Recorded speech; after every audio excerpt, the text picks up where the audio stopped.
మా వర్షన్ మమ్మల్ని చెప్పుకొని ఇవ్వాలి కదా. 10 ఏళ్ళు మేము చేసిన ప్రయత్నాలు కూడా చెప్పాలి కదా. 7 ఏళ్ల కింద పుట్టలేదు కదా తెలంగాణ, 7 నెలల కింద కాదు కదా, 10 ఏళ్ల కింద పోరాటాలతో పుట్టింది. అధ్యక్ష, ఒకటి కాదు, ఎన్ని పెండింగ్ ఇష్యూస్ ఎన్నిసార్లు పరిశీలి చేసినామంటే లెక్కలేదు అధ్యక్ష. చివరికి ఓబీసీ సెన్సస్ కావాలి అని స్టేట్ అసెంబ్లీలో తీర్మానం చేసి పంపాం.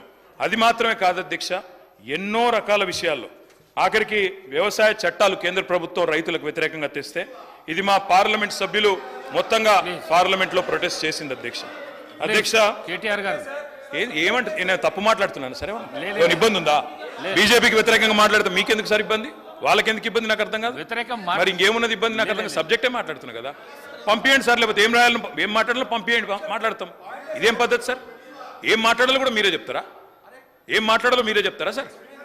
టూ మచ్ ఇది sir. I'm a senior member, నేను 5 సార్లు గెలిచి వచ్చినోడిని, నాకు ఏం మాట్లాడాలో తెలుసు, హౌస్లో ఎలా ఉండాలో తెలుసు. ఈ రకంగా డిక్టేట్ చేయడం కరెక్ట్ కాదు ట్రెజరీ బెంచెస్ మాకు. అధ్యక్ష, మా పార్టీ పరంగా గత 10 ఏళ్ళు ప్రభుత్వంలో మేము ఆనాడు కేంద్రం ధాన్యం కొనుగోలు చేయనంటే స్వయంగా మొత్తం క్యాబినెట్ ముఖ్యమంత్రితో సహా పోయి అక్కడ నూకలు తినండి అంటే ఇక మేము పోయి కేంద్రంలో ధర్నా చేసి ఢిల్లీలోనే ధర్నా చేసి కూడా వచ్చిన వాళ్ళం అధ్యక్ష. మాకేమీ ఇవి కొత్త కాదు అధ్యక్ష. రాష్ట్రపతి ప్రసంగాన్ని కూడా బహిష్కరించింది టీఆర్ఎస్ ఎంపీలు. అదేవిధంగా బయ్యారంలో ఉక్కు ఫ్యాక్టరీ పెట్టకపోతే ఇక్కడే మాత్రమే కాకుండా ఢిల్లీ దాకా కూడా నిరసన తీసుకుని పోయింది మా ఎంపీలు.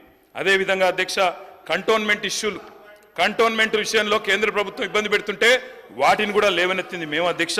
ఇక వాటి విషయం వదిలేస్తే నిన్నటి బడ్జెట్కి వస్తే అధ్యక్ష, నిన్నటి బడ్జెట్లో కూడా కోటి ఆశలతో ఏర్పడ్డ ఈ రాష్ట్రంలో ముఖ్యమంత్రి గారు కూడా చిన్న వయసులో ముఖ్యమంత్రి అయ్యారు రేవంత్ రెడ్డి గారు.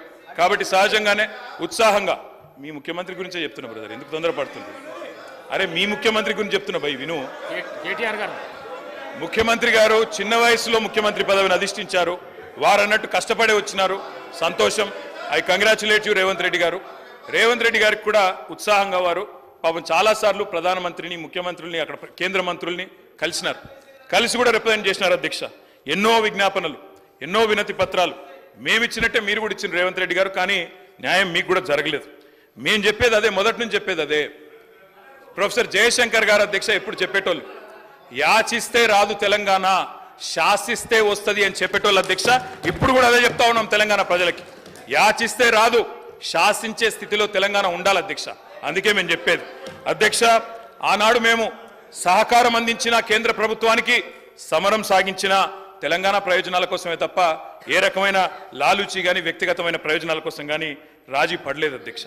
అధ్యక్ష, 7 మండలాలు గుంజుకున్నప్పుడు నిరసించింది మేమే, నిరసన చెప్పింది మేమే. ఒక్కసారి నేను అడుగుతా ఉన్నా అధ్యక్ష, 10 ఏళ్లలో మీరు 5 ఏళ్ళు కేంద్రంలో ఎంపీగా ఉన్నారు, ఒక్కటంటే ఒక్కరోజు గొంతు విప్పినరా అధ్యక్ష? ఎన్నడన్నా తెలంగాణ రాష్ట్రానికి రావాల్సిన హక్కుల గురించి పార్లమెంట్లో ప్రసంగించినరా అధ్యక్ష? హైకోర్టు విభజన ఏం సబ్జెక్ట్ మాట్లాడుతున్నా సార్, ఎందుకు డిస్టర్బ్ చేస్తారు? ఏం పద్ధతి? తీర్మానం ఏం పెట్టిండ్రు అది మాట్లాడండి. తీర్మానం పెట్టనే లేదు సార్. ఎక్కడ పెట్టిరు తీర్మానం? తీర్మానం ఎక్కడ పెట్టిరు? సీఎం గారు చెప్పిన దానికి ఏడ తీర్మానం ఏడ పెట్టిరు సార్? నోటి మాటలతో తీర్మానాలు కావు. తీర్మానాలు ఎక్కడున్నాయి సార్? చర్చ ఇది, చర్చ మాట్లాడుతున్నా. చర్చ అంటే బడ్జెట్ పైన మాట్లాడండి. మీరు రాసియండి సార్, అదే చదువుతా. ఏం పద్ధతి ఇది? తీర్మానం లేదు, సబ్జెక్ట్ లేదు, మేము చర్చలో పాల్గొని మాట్లాడుతున్నాము. ఇట్లా ఎట్లా సార్ డిస్టర్బ్ చేస్తాం మీరు కూడా?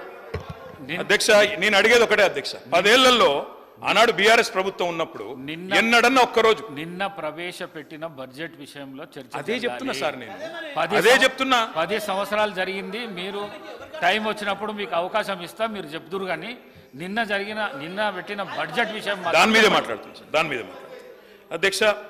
హైకోర్టు విభజన విషయంలోనైనా పోరాటాలతోనే ఆనాడు కూడా సాధించుకున్నాం. మా ఎంపీలు పోరాటం చేసినారు, ఇక్కడ న్యాయవాదులు పోరాటం చేసినారు, అట్లే సాధించుకున్నాం.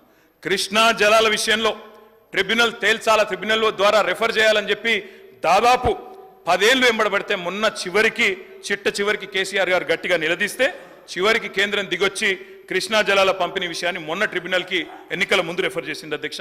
ఇది మేము సాధించిన అతిపెద్ద విజయం. అందుకే అంటున్నా అధ్యక్ష, శాసించి సాధించుకోవాలి తప్ప యాచిస్తే కేంద్రం లొంగదు అధ్యక్ష. మిషన్ కాకతీయ, మిషన్ భగీరథ ఇప్పుడే వారు చెప్పినారు శ్రీధర్ బాబు గారు, 24,000 కోట్లు ఇవ్వాలని నీతి ఆయోగ్ సిఫారసు చేసినా ఒక్క పైసా ఇవ్వలేదు అధ్యక్ష. అందుకే వారి నీతిమాలిన రాజకీయాన్ని అప్పుడు కూడా ఎండగట్టినాం, ఇప్పుడు కూడా ఎండగడతాం అధ్యక్ష. గిరిజన యూనివర్సిటీ కొర్రీలతో అడ్డం పెడితే చివరికి పోరాటాలతోనే సాధించినాం. కానీ ఈ బడ్జెట్లో ఒక్క పైసా కూడా యూనియన్ బడ్జెట్లో రాలేదు. దానికి తప్పకుండా శాసనసభ నుండి మనందరం ముక్త కంఠంతో తీర్మానం చేద్దాం, పంపుదాం కేంద్ర ప్రభుత్వానికి. మా మద్దతు సంపూర్ణంగా